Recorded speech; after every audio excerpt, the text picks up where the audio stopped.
Hi friends, welcome to home making Mantra. This is Shanti. Time అసలు ఎంత ఫాస్ట్గా అయిపోతుందో కదా.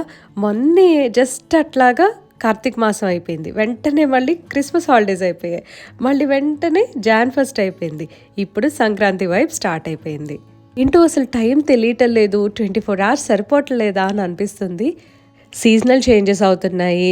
ఇయర్కి 365 డేస్ ఉంటున్నాయి, 12 months ఉంటున్నాయి, 30 days ఉంటుంది, వీక్స్ ఉంటున్నాయి. మళ్ళీ ఆ వీక్లోనేమో రోజు ఉంటుంది, ఆ రోజుకి 24 గంటలు ఉంటుంది. ఆ 24 గంటలు మనకి ఎందుకు సరిపోవటం లేదా అనిపిస్తుంది. నిజంగా లైఫ్ ఇంత బిజీ అయిపోయిందా అని చెప్పి ఒక్కొక్కసారి చాలా సర్ప్రైజింగ్గా అనిపిస్తుంది. ఇలా లైఫ్ ఎంత బిజీగా ఉన్నా, ఎక్కడ స్టక్ అయిపోయినా సరే, పండగలప్పుడు అందరం కలుద్దాము, హ్యాపీగా ఎంజాయ్ చేద్దాం. నేను రేపు విజయవాడ వెళ్తున్నాను అనమాట. ఎందుకనంటే పొంగల్కి అరిసెలు చేస్తాం కదా, సో అమ్మ వాళ్ళ దగ్గర నేర్చుకోవాలి అని చెప్పి. యాక్చువల్లీ ఒక్కసారి చేస్తే వచ్చేది కాదు అది, వాళ్ళంటే కొన్ని సంవత్సరాలుగా చేయబట్టి వాళ్ళకి బాగా వచ్చనమాట. ఏదో ఒకటి అట్లీస్ట్ మనకి ఒక ఐడియా ఉంటే చిన్నగా మనం మన చిన్న కిచెన్స్లో స్టార్ట్ చేసుకోవడానికైనా ఉంటుంది. ఆన్ ఏ లార్జ్ స్కేల్ చేయకపోయినా సరే, అట్లీస్ట్ మన ఫ్యామిలీకి ఊరికి తినాలి అని అనిపించినప్పుడు ఒక 10 అరిసెలు చేసుకునే ఎక్స్పీరియన్స్ అయినా రావాలి అని చెప్పి నేను ఫస్ట్ నుంచి కూడా కొంచెం అమ్మ వాళ్ళతో కలిసి పిండి వంటలు చేయటము, దగ్గర కూర్చోవటం అలాగే చేస్తూ ఉండేదాన్ని. లాస్ట్ ఇయర్ మాత్రం కొంచెం ట్రై చేశాను అనమాట, ఇవి చేయొచ్చు, బాగుంటాయి, లైక్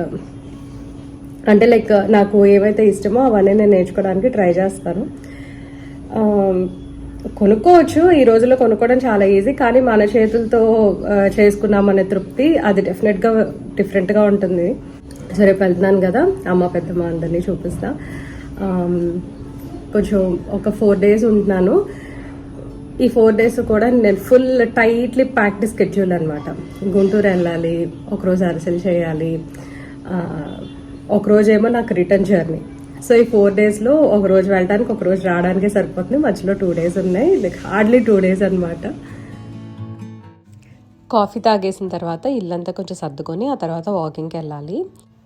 సంక్రాంతికి నేను ఊరెళ్తున్నాను కాబట్టి ముందే ఆల్మోస్ట్ పూజలన్నీ దులిపేసి, కొంచెం సోఫాలు అవన్నీ జరిపి, బెడ్ జరిపేసి మొత్తం అంతా కూడా క్లీన్ చేపించేసుకున్నా. నేను మా మేడ్ ఇద్దరం కలిసి చేసుకుంటాం అనమాట ఏదైనా సరే. అంటే తనొక్కదానికే వదిలిపెట్టేసాను, తనొక్కదానికే వదిలిపెడితే ఏంటంటే సరిగ్గా చేయదు అనే ఫీలింగ్ ఉంటుంది. And at the same time కష్టం కూడా, టైం టేకింగ్ అనమాట. సో మనం కూడా కొంచెం హెల్ప్ చేసి అవన్నీ జరుపుతూ ఉన్నాం అనుకోండి, వాళ్ళు నీట్గా క్లీన్ చేసేస్తారు. అండ్ మనకు కూడా ఒక సాటిస్ఫాక్షన్ ఉంటుంది, ఓకే అన్ని కార్నర్స్ కూడా నీట్గా చేపించాము అని. ఇప్పుడు ఇల్లు కన్స్ట్రక్షన్ జరుగుతుంది కాబట్టి ఈ ఇంటి మీద కాన్సన్ట్రేషన్ కొంచెం తగ్గిందనే చెప్పాలి. అంటే లైక్ క్లీనింగ్ రొటీన్స్లో అనమాట. ఇంతకుముందు ఎవ్రీ వీక్ డెడికేటెడ్గా క్లీన్ చేసేదాన్ని, అట్లాంటిది ఇప్పుడు కొద్దిగా తగ్గింది. ఒక 10 days 15 daysకి ఒకసారి డీప్ క్లీనింగ్ చేసుకుంటున్నా. అట్లా అని చెప్పి ఇంటి మీద నాకు రెస్పెక్ట్ పోయింది అట్లా కాదు. అంటే ఒక ఫీలింగ్ ఉంటుంది కదా, ఎటు ఇంకా కొన్నాళ్ళ తర్వాత మూవ్ అవుతాం కదా, ఇప్పుడు ఇక్కడ తుడిచిందే తుడిచి, క్లీన్ చేసిందే చేసి ఎందుకులే, అట్లా లాంగ్ రన్లో అయితే ఆ మెయింటెనెన్స్ అవసరం అని అనిపిస్తుంది అండి. బట్ స్టిల్ మళ్ళీ చెప్తున్నాను, I have respect for this house. నాకు చాలా ఇష్టం అనమాట ఇల్లు అంటే.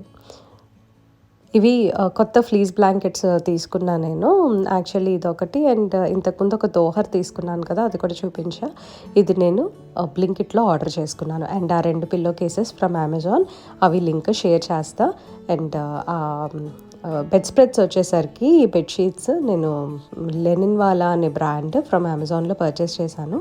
ప్రస్తుతము వాళ్ళది అవైలబుల్ లేదనుకుంటా, ఉంటే కనుక నేను లింక్స్ ప్రొవైడ్ చేస్తానండి. పాత బెడ్షీట్స్ ఆ ఫ్యాబ్రిక్ షైన్ కోల్పోకుండా ఉండాలి అని అంటే లిక్విడ్ డిటర్జెంట్స్ ఆర్ బెస్ట్ అండి. ఎప్పుడు కూడా ఏరియల్ యూజ్ చేస్తాను నేను, నాది ఫ్రంట్ లోడ్ కాబట్టి front load Ariel liquid use చేస్తున్నా. దీనివల్ల ఏంటంటే షైన్ రీటైన్ అవుతుంది, ఫ్యాబ్రిక్ ఒకలాగా డల్గా రఫ్గా అవ్వకుండా హెల్ప్ చేస్తుంది. మనం వాడే ఫ్యాబ్రిక్ సాఫ్ట్నర్ కూడా వెరీ వెరీ ఇంపార్టెంట్ అండి, ఏ బ్రాండ్ అనేది, దానివల్ల కూడా సాఫ్ట్నెస్ అనేది మెయింటైన్ చేయొచ్చు. సిద్ధుకి ప్రిపరేషన్ హాలిడేస్ అని చెప్పి తన్ని కూడా వాకింగ్కి తీసుకొస్తున్నాను. ఆల్టర్నేట్ డేస్ అనమాట. కొంచెం ఫ్రెష్ ఎయిర్కి ఉన్నట్టు ఉంటుంది. మార్నింగ్ టైంలో పిల్లలు బయటకు వస్తే బాగుంటుంది కదా. యూజువల్గా స్కూల్ ఉన్నప్పుడు ఎటు కుదరదు, సో అందుకని నేను కూడా తనతో టైం స్పెండ్ చేస్తున్నట్టు ఉంటుంది అని చెప్పి తీసుకొచ్చాను. అండ్ నేను కొత్త స్కెచెస్ షూస్ వేసుకున్నా, కంఫర్టబుల్గా ఉన్నాయి. ఈ షూస్ గురించి నేను ప్రీవియస్ వీడియోలో షేర్ చేశాను. గోంగూర పచ్చడి నేను ఊరెళ్తున్నాను కాబట్టి మా హస్బెండ్ కోసమని గోంగూర పచ్చడి చేశాను. అండ్ ఇదేమో టొమాటో పచ్చడి. ఇది వచ్చేసరికి వెందే కుళంబ అని అంటారు. ఇది తమిళ్ రెసిపీ. యాక్చువల్లీ మన ఉల్లిపాయ పులుసే, బట్ గార్లిక్ షాలెట్స్ అంటారు కదండి, అది సాంబార్ ఉల్లిపాయలు అంటారు కదా, చిన్న ఉల్లిపాయలు, చిన్న వెంగాయం అంటారు తమిళ్లో. సో ఇవి వేసి చేస్తారు. ఎక్కువ మెంతులు వేస్తారనమాట. అండ్ కారం బదులు సాంబార్ పౌడర్ వేసుకుంటే బాగుంటుంది, లేదా వత్త కొళంబు మసాలా దొరుకుతుంది బయట, అది వేసుకుంటే బాగుంటుంది. రెసిపీ నేను తర్వాత ఎప్పుడైనా షేర్ చేస్తాను. ఇది చింతపండు పులుసు లాగా అనమాట. నిలువ ఉంటుంది, యాక్చువల్లీ పాడవదు. ఒక 3-4 డేస్ వరకు చక్కగా ఫ్రిడ్జ్లో పెట్టేసుకొని నిలవ పెట్టుకోవచ్చు. అన్ని రోజులైతే వీళ్ళు తినరు, ఇవాళ తింటాము అండ్ నెక్స్ట్ 2 డేస్కి ఉంటుంది అని చెప్పి నేను చేశాను. ఇది బాయిల్డ్ ఎగ్స్లో కూడా ఈ కూర చాలా బాగుంటుంది. ఏదైనా వడియాలు, అప్పడాలు అలాంటివి ఫ్రై చేసుకొని కూడా కాంబినేషన్ లాగా తినేసేయచ్చు. సో సింపుల్గా ఇవి చేసా. ఇంతకుముందు రోటి పచ్చళ్ళు చేసేదాన్ని కాదు, కానీ గోంగూర పప్పు అలా చేసి ఒక జస్ట్ 1 or 2 డేస్కి ఒక కూర అట్లా చేసేదాన్ని.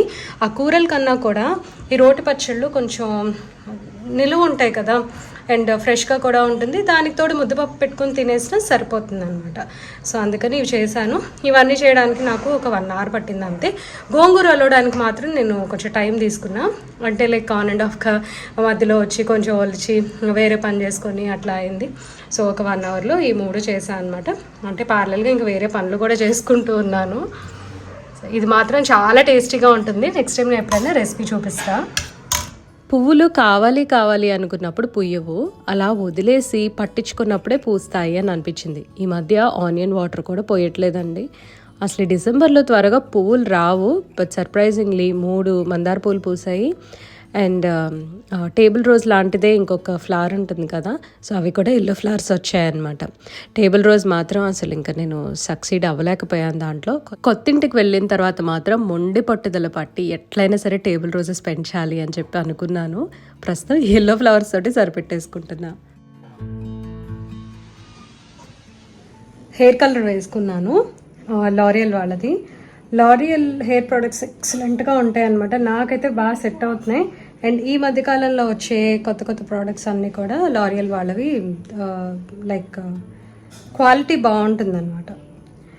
యాక్చువల్లీ ఇప్పుడు ఏమైందంటే ఇక్కడ బ్లాక్ అని కనిపిస్తుంది కదా, ఒక్క నిమిషం అది చూసి ఓకే నేను వేసుకుంది కరెక్ట్ కలరా కాదా మళ్ళీ అని చెప్పి మళ్ళీ ఓకే బ్లాక్ అని రియలైజ్ అయ్యాను. ఒక్కొక్కసారి ఇలా జరుగుతూ ఉంటాయి. నేను ఇప్పుడు ప్రస్తుతం వాడుతున్న కలర్ ఇది. నేను ఒక 2-3 టైమ్స్గా ఇదే వేసుకుంటున్నా. ఇది నాకు 2 times వస్తుంది. ఒక్కొక్కసారి ఏంటంటే ఎక్కువ రోజులు కలర్ వేసుకోకుండా ఉంచేస్తే ఎక్కువ గ్రేస్ ఉంటాయి కాబట్టి ఫుల్ బాక్స్ యూజ్ చేయాల్సి వస్తుంది. మొన్న ఈ మధ్య హెన్నా పెట్టుకున్నాను, సో లైట్గా గ్రే ఉంది కాబట్టి నాకు హాఫ్ సరిపోయింది. వాళ్ళది బాగుంటుందని చెప్తున్నాను. వాళ్ళది ఒక ఈ లారియల్ ఎక్సలెన్స్ షాంపూ ఒకటి, అండ్ ఇది ఉంది కదా, ఇది కండిషనర్. ఇదైతే అసలు సూపర్ ఉంటుందండి. ఐ డోంట్ నో, ఇది అసలు నేను ట్రై చేయలేదు, బయట దొరుకుతుందా లేదా విడిగా అని చెప్పి. This is like 3 French Roses oil nourishing mask అనమాట. ఇదైతే మాత్రం నాకు చాలా చాలా నచ్చింది. భలే సిల్కీగా చాలా బాగుంటుంది హెయిర్. స్లాబ్ వేసే టైంలో నేను చెన్నైలో ఉండను కాబట్టి ఫ్యాన్ హుక్స్ ఎక్కడ రావాలి, ఏదన్నా ఎక్స్ట్రా పాట్స్కి అండ్ స్వింగ్ కోసం అని చెప్పి ఎక్కడెక్కడ హుక్స్ పెట్టాలనేది ఒకసారి ఇన్స్ట్రక్షన్స్ ఇచ్చేసి, అండ్ ఓపెన్ టు స్కై ఎక్కడెక్కడ వస్తుంది కరెక్ట్గా పెట్టారా లేదా అన్నీ ఒకసారి చెక్ చేసుకుంటున్నాము. సో ఇదండి వాళ్ళ వీడియో. మీ అందరికీ నచ్చింది అనుకుంటున్నా. నచ్చితే తప్పకుండా లైక్ చేయండి, కమెంట్ చేయండి, ఛానల్కి సబ్స్క్రైబ్ చేసుకోండి. Thank you for watching. Thank you for your time.